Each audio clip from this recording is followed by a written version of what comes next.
Coming up on Wavelength, we'll look at how changes in the Clean Air Act will affect LCRA.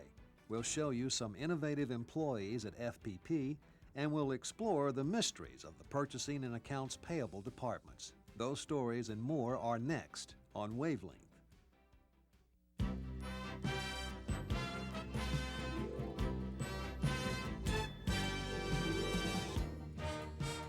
From the Lower Colorado River Authority, this is Wavelength.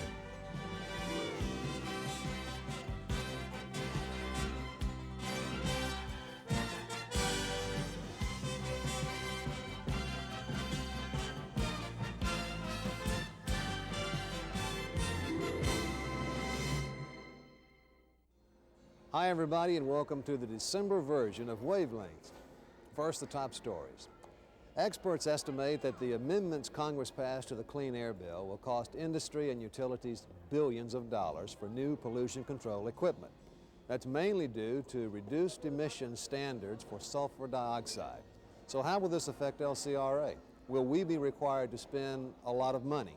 The answer, apparently not. In fact, LCRA power plants are in very good shape, and while the Clean Air Amendment formulas that will be used to determine compliance are yet to be finalized, it appears LCRA will be able to comply. The real question, in fact, for LCRA is, will our performance comply by a modest margin or by a larger one? The big outstanding question is, will the Environmental Protection Agency design these formulas based on the amount of sulfur that we're actually emitting or the amount of sulfur that we would be allowed to emit under our permits. In fact, LCRA is emitting much less sulfur into the air than we're technically allowed to under our permits. In other words, we are over-complying with the environmental regulations. That over-compliance gives LCRA some flexibility in the fuels it can use, and should we need new generating facilities, they could be built without exceeding allowed emissions. So under the worst-case scenario, since the rules are being finalized, how much new generating capacity could we build if we needed?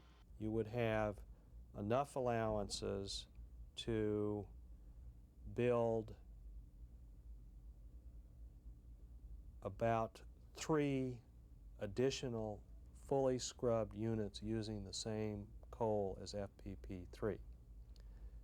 In your best case analysis, if the uncertainty as to what constitutes allowable emission rate is resolved, you would have enough allowances to build probably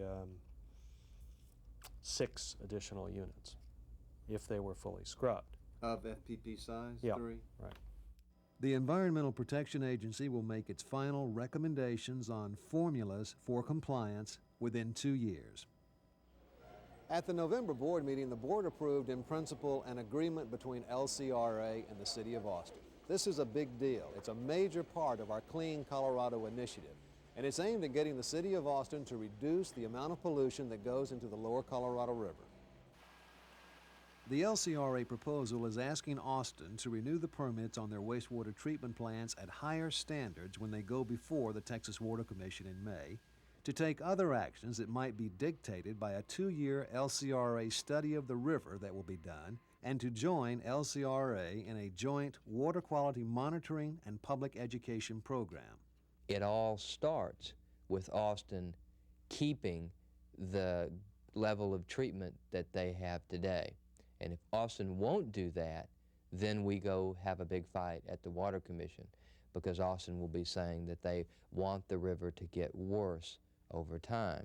The LCRA proposal is something of a compromise. Initially, the plan included a requirement that Austin upgrade their treatment process to remove phosphorus.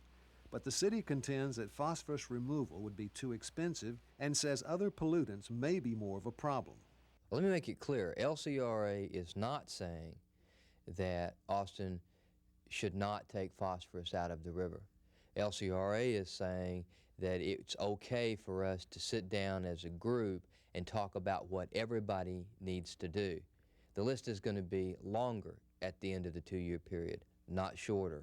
Austin will be, in my opinion, asked to do more than phosphorus, not less. But it's reasonable for us to say that we can sit down with Austin and work on this together, Because if for nothing else, in our own proposal, we were giving Austin 5 years to phase in phosphorus removal. So we have this amount of time to sit down and take this level of focus. But I've made it very clear to the mayor and the council members and the communities downstream that LCRA believes very strongly that there is more that needs to be done. The proposed LCRA City of Austin agreement will be discussed by the Austin City Council during their December meetings. The old saying goes, necessity is the mother of invention. And during the recent maintenance outage at the Fayette Power Project, some LCRA employees took that old saying quite literally. They took on an old problem with a new invention. Unit 1 at FPP was out of service recently for 2 months in order to do a complete overhaul. Part of that job was to replace 240 steel baskets in the air preheaters, which heat air on its way to the boiler. Now, in the past, these baskets, which weigh from 500 to 800 pounds, had to be manhandled into a space 14 inches high and 16 feet long, a very dangerous and time-consuming process. Mechanical foreman David Vendel conceived the idea of a telescoping air ram which could push these heavy baskets into place. All of the design work, engineering, and fabrication of the ram was done in-house at FPP at a cost of about $700. It actually worked better than we had even anticipated. Like I was saying, we'd done this job with 0 accidents, not even a pinched finger. The bonus is that we did it in so much less time. The original schedule had called for 880 man-hours to do the basket replacement. With the ram, it actually took 13 hours, saving $12,600 in labor costs. We built it where we could do a lot of changes to it as we needed to meet the capacities, and it turned out little or no changes were needed, and we were real pleased with that. And also it worked out and ran a lot faster and stronger than we expected it to. Well, I was very amazed at how it went together so well. There is really 3 different departments working together, and we came to one solution, and it worked better than expected, to tell you the truth. Dawson has been asked by the Electric Power Research Institute, or EPRI, to write a paper on the development and successful use of the ram. And here at Sim Gideon Power Plant in Bastrop, Unit 1 is down for its annual maintenance outage as well. This year's schedule includes a couple of unusual projects. First, all of the tubing in the air preheater is being replaced for the first time since 1974. This will increase boiler efficiency and help save fuel. Secondly, the outlet header, which collects superheated steam from the boiler, is being replaced using a new steel alloy called P91. Unit 1 typically does 60 to 90 starts a year, which puts a lot of thermal cycles, a lot of thermal stress on the header, and this new material can handle that a lot better than the normal materials that would have been used in the header. Because this is the first time this new material has been used in a header anywhere in the country, EPRI is also interested in this project, and in fact is providing some of the funds for the new header. Unit 1 at Sim Gideon is scheduled to be back online in mid-December.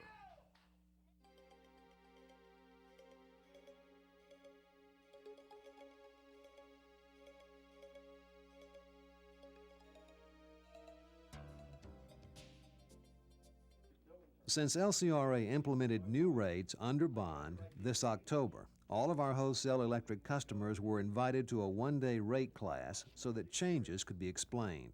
There are 5 different factors which determine a customer's wholesale electric rate, so of course there were questions. Virtually all of our wholesale customers were represented at the session, and there seems to be a good feeling that the new rate design is both fair and equitable. The 1990 General Manager's Award for Excellence in Teamwork was presented recently to the Environmental Quality Division. Mark Rose presented the plaque to Senior Director John Hall and his staff for their team effort and hard work over the past year.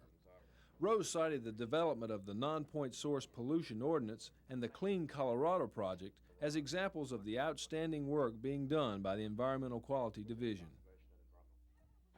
LCRA employees have once again shown their community spirit this holiday season. Food drives were held around the agency, and many people volunteered for a variety of charitable organizations. FPP employees, for instance, provided complete Thanksgiving dinners for 28 families. And with Christmas on the horizon, LCRA employees are now gearing up for toy and food drives throughout the service area. A group of LCRA volunteers recently paid a visit to Breckenridge Children's Hospital bearing Halloween treats for about 30 kids who weren't able to get out and trick-or-treat for themselves. Several parents said the visit was a real pick-me-up for the children and the adults as well. The group hopes to have regular events at the Children's Hospital in the future. If you're interested in helping out, contact Ramona Rogers at extension 3553. And the annual Halloween blood drive for the General Office Complex was very successful this year. 108 pints of blood were donated, which compares to 97 collected last year.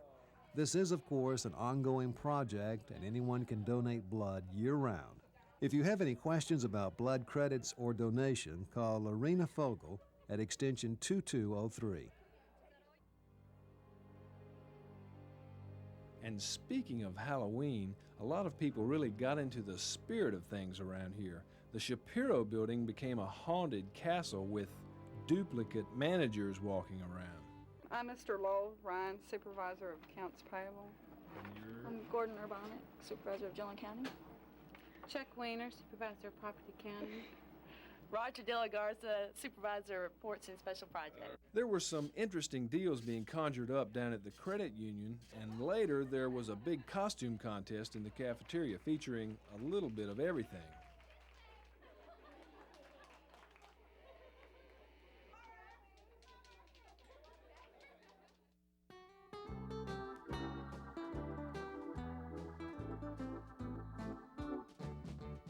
Frosty the snowman was a jolly happy soul, with a corncob pipe and a button nose and two eyes made out of coal.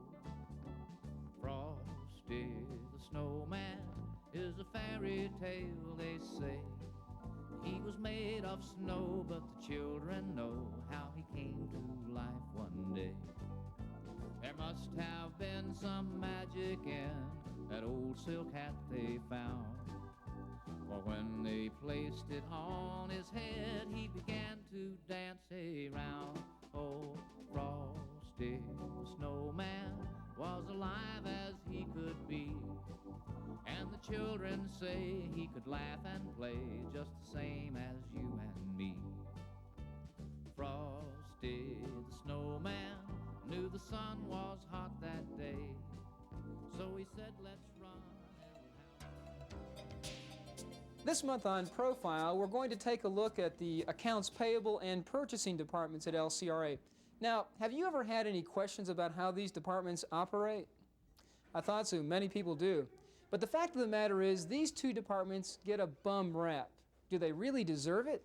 No way. 9. No way. Something like that. These departments really do mean well. It's just that there's so much work to do. The purchasing department deals with 10,000 different vendors, and so far this year they've issued 9,000 purchase orders for more than $57 million. So to help make sure your order goes smoothly, we've got some helpful tips. So now you say you want to buy something. Well, before you can buy it, you got to get yourself a purchase order. This is where you come to get it. This is the friendly neighborhood purchasing department. This is the friendly purchasing agent, Krista. Krista, I want to buy something. What do I need to do? What we need from you is a requisition on the purchasing department, preferably entered into the MSA system.